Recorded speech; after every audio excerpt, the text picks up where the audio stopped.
Mr. Collins rushed out and screamed. What he saw nearly made his heart stop. His daughter, the same girl doctors had said would never stand again, was walking. Lifting her was that same homeless boy everyone used to chase away from the gate. He was holding her as if he had carried her 1,000 times before. But it all started long before Mr. Collins caught them in the garden. It rained heavily that afternoon. Daniel sat on a pile of old cement blocks inside an abandoned construction site, watching drops of water slide down the walls. The place was quiet except for the sound of rain hitting metal sheets. It wasn't home, but aside from under the bridge, this was where he stayed sometimes. He pulled his knees close, shivering. His mind was far away, in a house too big for someone like him to even walk past. The mansion down the second street. The one with the white walls and the quiet garden. The one where Lily lived. He remembered the way her eyes brightened each time he showed up, pretending to pick fallen mangoes. The way she laughed when he said, "One day, you'll walk again." He didn't even know why he kept going. Maybe it was because she didn't look at him the way other people did, with pity or disgust. She spoke to him like a friend. The rain slowed to a drizzle. Daniel stood up, brushing dust from his shorts. He looked up at the sky and made up his mind. He was going to visit Lily. By the time he reached the mansion's garden, the sun was shining bright. The garden smelled of rain and flowers. Lily was there, sitting near the flower bed. She smiled when she saw him. "You came." Daniel grinned. "I waited for the rain to stop." He noticed a small notebook beside her wheelchair. He picked it up, wiped it gently on his shirt, and said, "You dropped this." "Thank you," she whispered. Daniel crouched beside her. "Should we try again today?" Lily bit her lip. "It's too risky." He nodded his head. "Yet, all we can do is try." Carefully, he took her hands and began to lift her. Lily's hands were shaking as Daniel lifted her from the wheelchair. His palms were rough, his shirt faded, and his slippers looked like they'd survived a storm. But his grip was steady. He held her gently, like someone holding something fragile and precious. For a moment, her feet touched the ground. Her legs trembled badly, but she didn't fall. From a few steps away, Mr. Collins stood frozen. The phone in his hand almost dropped. He couldn't believe what he was seeing. His daughter, the same daughter doctors had said would never walk again, was standing. The boy holding her looked like someone who hadn't eaten well in weeks. Dust on his skin, hair unkempt, but his eyes calm and kind. The scene didn't make sense. Yet there it was, right before him, his daughter standing, supported by a homeless boy. "Who are you?" Mr. Collins's voice broke the silence. It was deep and firm. Daniel quickly let go of Lily, but she nearly lost her balance. He caught her again before she fell. "Please, sir," he said quietly. "I was only helping her." Lily turned to her father, her voice small. "Daddy, he didn't mean any harm." But Mr. Collins's face had already hardened. He couldn't understand how a stranger got into his compound. His heart was still racing from what he had seen. "How did you enter my house?" he asked again. Daniel looked at the ground. "Through the back fence," he said honestly. "I've been coming to help her walk." Mr. Collins blinked in disbelief. "You've been sneaking into my home." Before he could say more, Daniel ran, fast, through the same path he came. Lily stretched her hands as if to stop him, but it was too late. Her father stood there, speechless, torn between anger and something he couldn't name. That night, Mr. Collins couldn't sleep. He sat by Lily's bed long after she had drifted off. He was a man who believed money could fix anything. He had flown doctors from abroad, paid for expensive therapies, and built a private clinic in the house. Yet nothing worked. But a boy from the streets, a boy with nothing, had made his daughter stand. He didn't know how to process it. Pride and confusion battled in his chest. He kept asking himself who that boy was and what kind of courage made him sneak into a stranger's house just to help a sick girl. When he finally stood up to leave the room, he found himself at the balcony, staring out into the night. Somewhere out there, that same boy was probably sleeping hungry under a bridge. The rain poured like it was angry that night. Daniel sat under the bridge, hugging his knees. He couldn't stop replaying the scene. Lily's small hands clutching his arm, a terrified voice saying, "Don't go." He had run anyway. Run, because her father's voice had sliced through him like a knife. Who are you? The man had looked at him like he was dirt. Maybe he was. A homeless boy who ate from bins, slept on cardboard, and begged to survive. What right did he have to touch a billionaire's daughter? Daniel's stomach rumbled, but his mind was elsewhere. He thought about Lily, the way she smiled when she managed to move her legs, the way her laughter sounded like music after a long day. He had promised himself not to return. Her father looked like he wanted to kill him. Still, Daniel couldn't forget her face.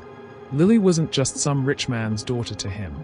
She was the only person who had spoken to him kindly in months. She asked about his day, shared her food with him, and listened to his stories. Helping her stand that day had felt right, like he had finally done something that mattered. But now, he wasn't sure he'd ever see her again. The next morning, Lily refused to come out of her room. She didn't touch her breakfast or talk to anyone. She just kept staring out the window, hoping Daniel would appear again. Her father noticed but said nothing. He didn't want to admit that he too couldn't stop thinking about the boy. Later that day, Mr. Collins went into her room and sat beside her. "How long have you known him?" he asked quietly. Lily hesitated before replying. "A few weeks. He comes in the afternoon.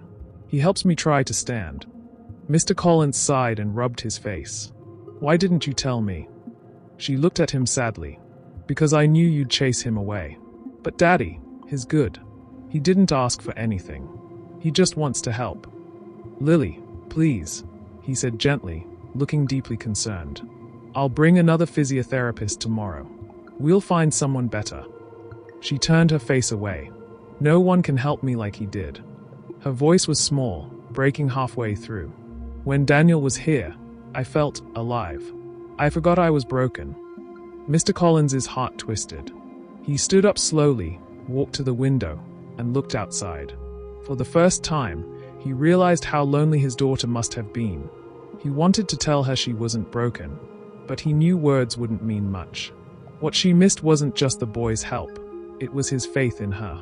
He had seen her strength, not her weakness. And it hurt him deeply that a boy with nothing had given his daughter something all his wealth couldn't buy: hope. That afternoon, as he turned away from the window, he caught a glimpse of movement near the compound gate. His heart skipped. Could it be him again? It was him. Mr. Collins watched quietly from the balcony as the boy stood near the gate, clutching something wrapped in nylon. He looked unsure, glancing left and right like someone who didn't belong there. Then he bent down and dropped the nylon by the flower pot before walking away quickly. Curiosity made Mr. Collins go down to check. Inside the nylon was a small loaf of bread and a note written in shaky handwriting. "Tell Lily I'm sorry. I didn't mean to cause trouble." Mr. Collins held the paper for a long time.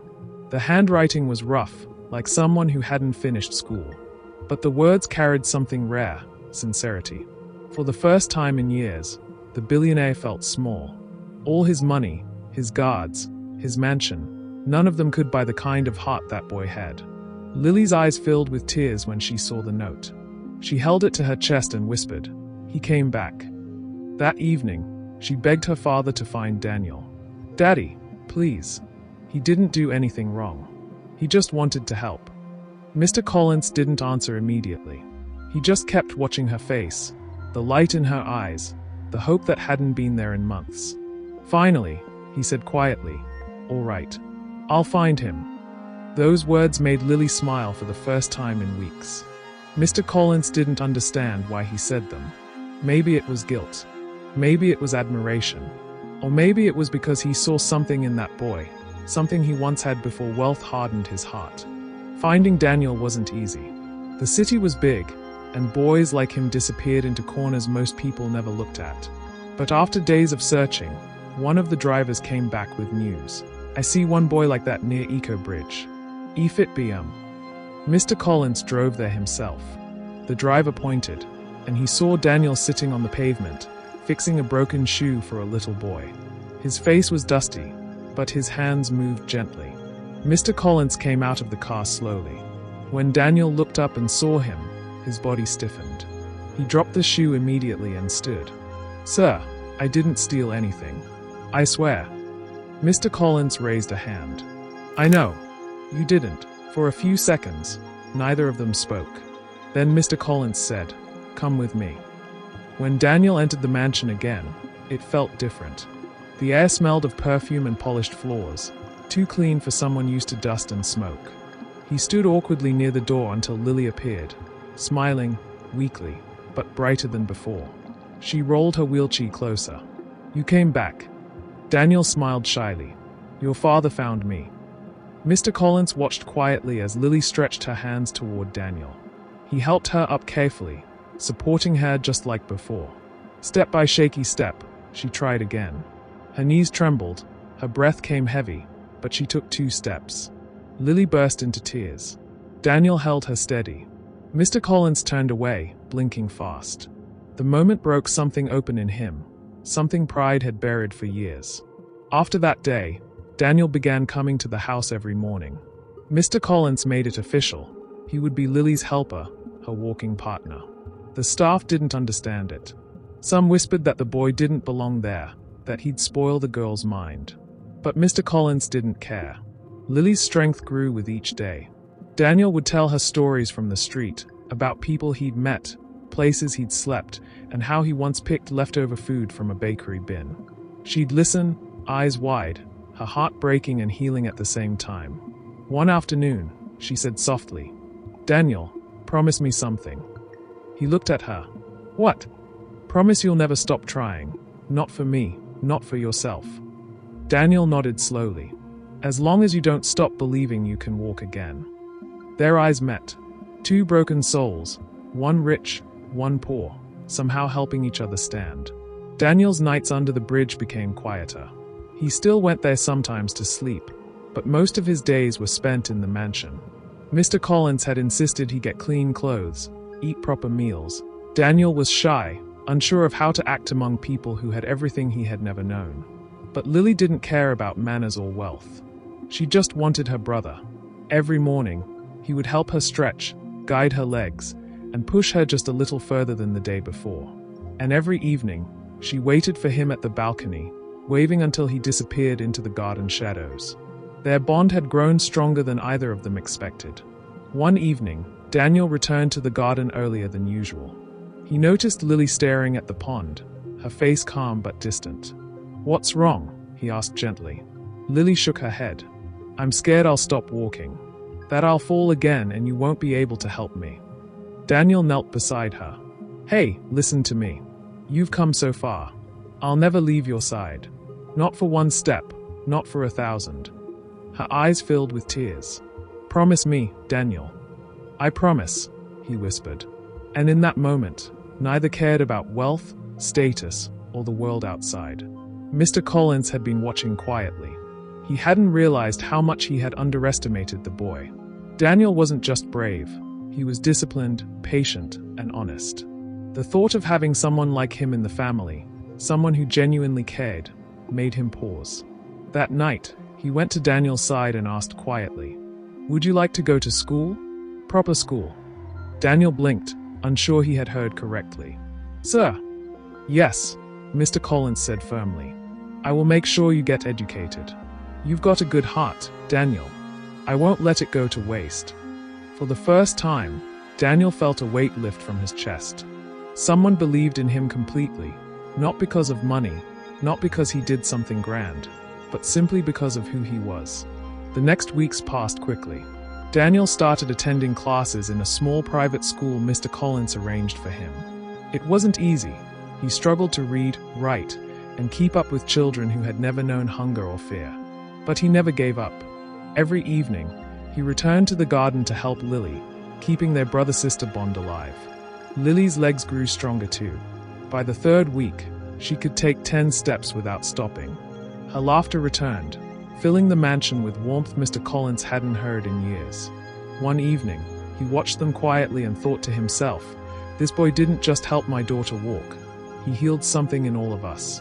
One rainy afternoon, Daniel returned from school and found Lily waiting at the garden gate, her wheelchair pushed aside. She grabbed his hand and whispered urgently, "Daniel, come see."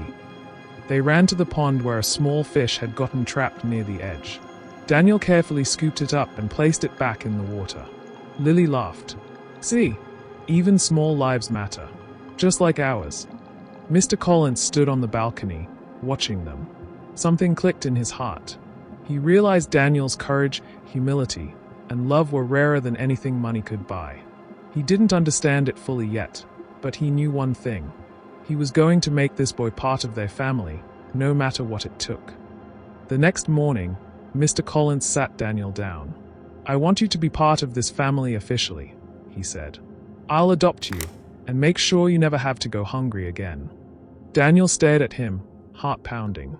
"Sir, I don't know what to say." "You don't have to say anything," Mr. Collins said gently. "Just stay. Be my daughter's brother. Be yourself." Tears welled in Daniel's eyes. He had never heard words like that before. Never had anyone believed in him so completely. He nodded slowly. I'll try my best, sir."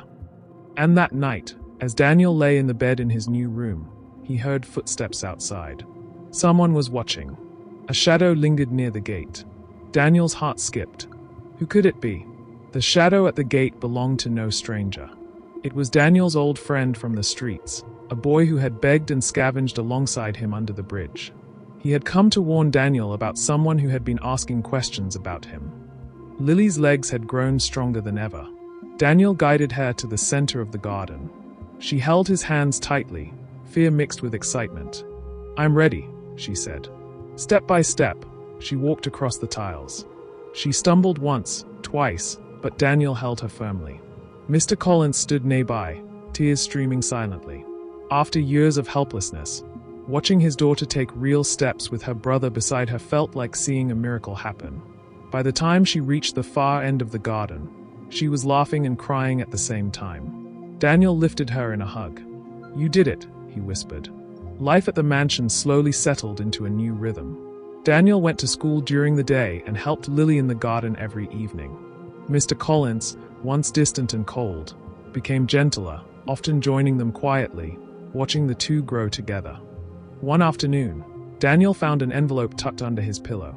Inside was money and a small note from a stranger he had helped on the streets long ago. "Thank you for showing me kindness.